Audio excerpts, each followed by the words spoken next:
Thanks so much for watching this PJTV special on the 2016 presidential election. I'm your host, John Phillips. Joining me in studio is a man who has worked for President Dick Nixon, President Ronald Reagan, and presidential candidate Donald Trump. He's got a bombshell new book out called The Clintons' War on Women. It's available at Amazon.com and bookstores near you. Roger Stone, thanks so much for coming in. Delighted to be with you. It. Now, I'm fascinated by all of your Nixon stories, which you wrote about extensively in a book about Richard Nixon.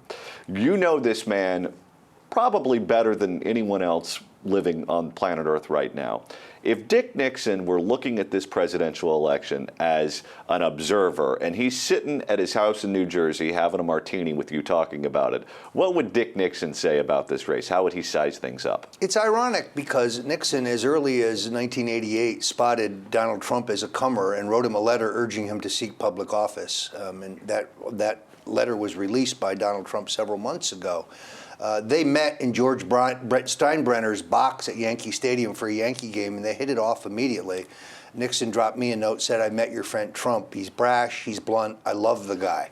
I think he'd be enthused about this candidacy because Nixon understood politics was about addition, not subtraction. He would be concerned that a Ted Cruz, who I think he would like as a smart guy, an articulate guy, but he would worry about his ability to expand beyond his base.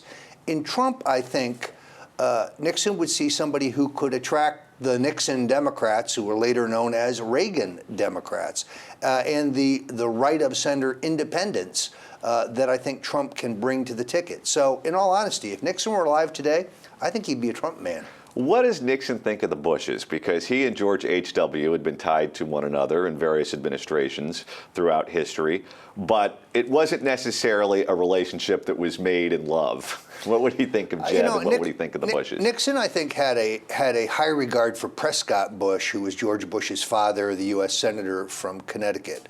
There's no question that Prescott Bush, who was a close friend and golfing partner of Eisenhower, was one of the key supporters of Nixon for the vice presidency in 1952. So there, in Nixon's mind, is a political debt. When George Bush ran for the Senate in 1964, Nixon was there campaigning for him, raising money for him. When George Bush ran for Congress in 1966, the only election he ever won, Nixon was there campaigning for him. It was Nixon who urged George Bush to run for the Senate in 1970 when Bush got double-crossed by Lyndon Johnson and was defeated by Lloyd Benson. So Nixon he's paid his debt to Prescott Bush. On the other hand, in the tapes, you can hear him talking to Henry Kissinger about a delicate diplomatic message. And Nixon says to Kissinger, "Well, what about sending George Bush?" And Kissinger says, "No, he'd only screw it up." And Nixon said, "Yeah, I thought of that." So I think he did not. He once said to me that the apple fell far from the tree. He was, of course, once Bush was the nominee in 1988, 1992, he supported him. But he never viewed him as a political heavyweight, and I think he would object to the idea of political dynasty. Well, if he didn't like H.W., there's no way he'd like W or Jeb. I think that's the case. What about Hillary? Because Bill Clinton was the first president to publicly accept Richard Nixon back to the White House. It's been reported that Richard Nixon and Bill Clinton had affinity for one another. But when he was there, Hillary was there to greet him, and based on reports that I've read, it was a cold meeting. What would Dick Nixon think of Hillary Clinton? Or what did he think of Hillary? Well, first of all, I think the context is important. Nixon never believed that George H.W. Bush treated him with the proper deference and that he had the proper input during the Bush presidency. He was anxious to meet and have a relationship with President Clinton. Clinton is the great seducer. He is one of the greatest, operators of all time. He really can convince you that he only cares about your opinion, and he holds your hand longer than you want him to. He looks you right in the eye. And even Nixon can be swooned? And he charmed Nixon. He also, I think he actually took Nixon's advice. Nixon was advising him on the breakup of the Soviet Union. Nixon was advising him on the situation in China. I think he actually began to rely on Nixon as a sage, as someone on the foreign policy stage that would give him solid advice.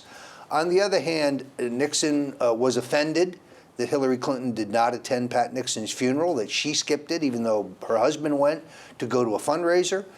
He was well aware of her background as a staffer on the impeachment committee, the so-called Rodino committee, where Hillary was fired for lying and for misusing documents. By the way, Hillary argued as a staffer that Nixon was entitled to no legal counsel in the impeachment proceedings, a very odd ruling. And when he met her on the first occasion leaving the White House, remember now that Nixon was well aware of the fact that Hillary had consistently blocked a meeting between her husband and the former president.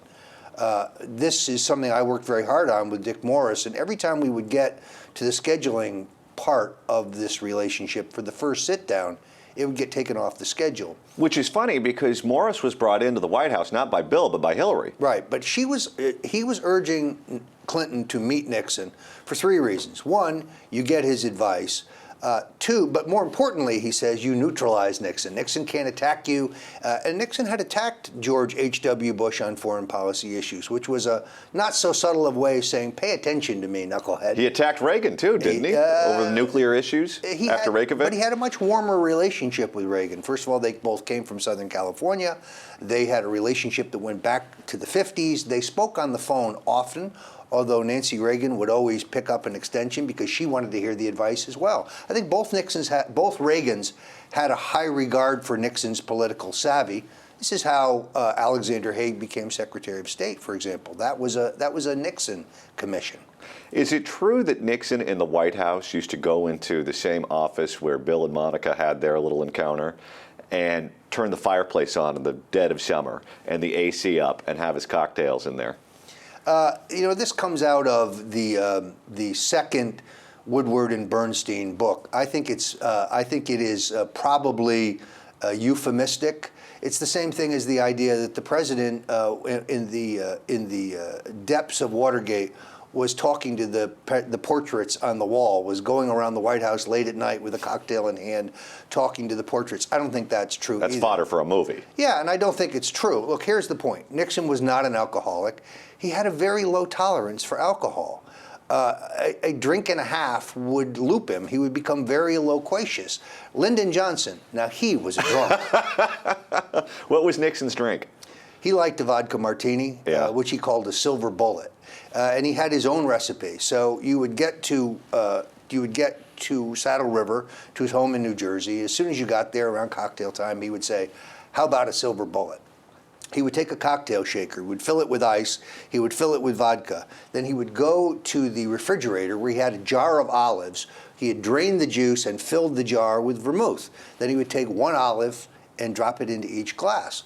And you would drink this, say, "Mr. President, this is terrific. You've got a great recipe." He said, "Yeah, I got it from Winston Churchill."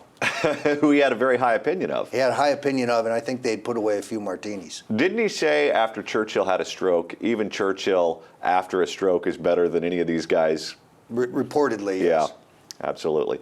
Talk to me about Reagan. What type of guy was Reagan when you'd sit down and have a political discussion with him?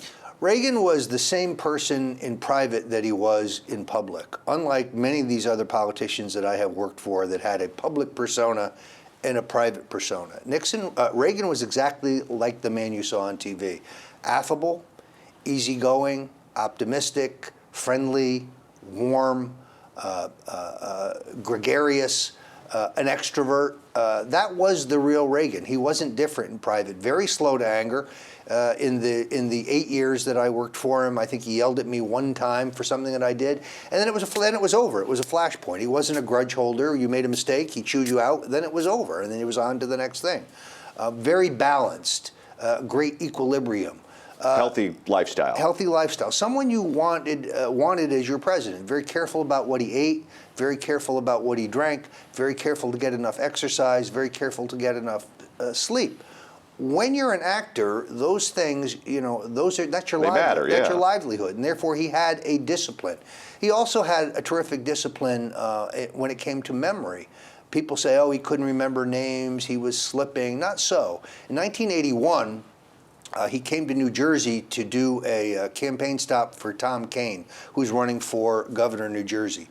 I had asked repeatedly for an endorsement TV spot, and I had been turned down by the White House political shop. but I wasn't about to give up. So I armed Kane with a script, a 30-second script, and when the president landed in Air Force One and we went to a hangar, I had a camera crew standing by, and Tom Kane went to the president and said, "Mr. President, would you make a quick television spot for my campaign?" Deaver gave me a really dirty look. Jim Baker was not very happy, but Reagan was, Kane put Reagan on the spot, which was the point. Right. Reagan looked at the script and he said, "Okay, how long?" And they said 28 and a half. He said, "All right, let's just do this now." He turns to the camera, he gives the entire script verbatim without missing a word, and it times in at exactly 28 seconds. He's a radio guy. He's a pro. Absolutely. Who do you think Reagan would like in this presidential race? That's a very difficult question. The first thing he would want is peace in the Republican Party. Reagan understood that you could not have a divided party and win an election. It is notable when he won the 1966 primary for governor here in California against George Christopher, who was the mayor of San Francisco. On the very next day, the Reagan chairman for each county called the Christopher chairman and asked him to become a co-chair of the Reagan campaign. Reagan understood, again, that politics was about addition, not subtraction. Politics was about building, not dividing. Well, even when he lost Iowa, he said they gave me a well-deserved kick in the pants. Yeah, I think I'm not sure who he would have been for in this field, but he would not have been for fratricide. And I think he would have been deeply disturbed by the rift between the establishment wing of the party and the conservative Tea Party wing of the party. What was Reagan's drink? No drink at all. He liked a little red wine. That was about it. Okay. There you go. Well, he's from California. We make good wine out here. There you go. Roger Stone, thanks so much for stopping by. Glad to be here. The book is The Clintons' War on Women, available online at Amazon.com and bookstores near you. For PJTV, I'm John Phillips. Thanks so much for watching this special.